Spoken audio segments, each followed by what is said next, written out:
यकीन जानो हम कुरान पाक से बहुत दूर हट गए, बहुत दूर हट चुके हैं। अव्वल तो कुरान पाक पढ़ते ही नहीं है, और अगर कोई पढ़ता भी है तो सिर्फ अल्फाज की हद तक, ये नहीं समझने की कोशिश करते कि ये कुरान हमें पैगाम क्या दे रहा।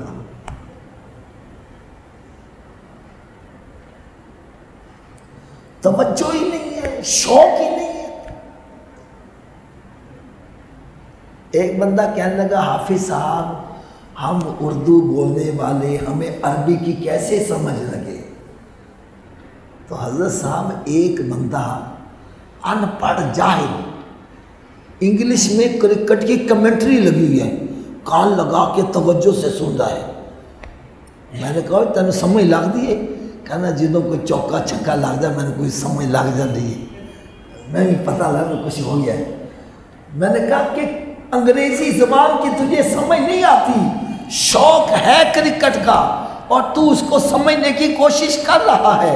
अगर तुझे कुरान से मोहब्बत हो जाए तो तू भी इसको समझने की कोशिश करेगा।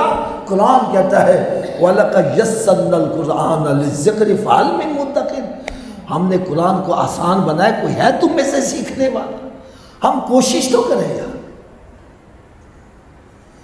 अरे ये वही कुरान है, वो सहाबा इकराम अलैहिम रिज़वान जो राहज़न थे, जिनका पेशा ही काफिलों को लूटना था।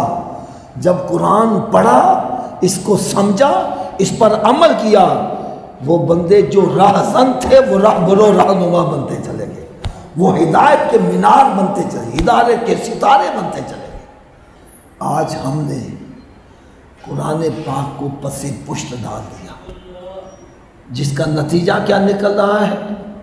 वही चोरियां डकैतियाँ, वही ज़िना, वही शराब, वही बदकारी, वही बच्चियों की पैदाइश पर सफ़े मातम बिछ रहा है। कुरान कहता है वैज़ा बुश्रा अहदुहुम बिल उन्सा ज़ल्ला वजहु मुस्वद्दन व हुवा कज़ीब, कि जब उनको बच्ची की बशारत दी जाती उनके यहाँ सफ़े मातम बिछता। क्या आज हमारे यहाँ सफ़े मातम नहीं बिछता? बच्चे की पैदाइश पर लड्डू तकसीम हो रहे हैं, और बच्चे की पैदाइश पर, बल्कि मैं ये कह दूँ तो बेजा ना होगा, कई औरतों को इसलिए तलाक दे दी जाती है कि तेरे हाँ बच्चियाँ पैदा होती है, बच्चा पैदा नहीं होता।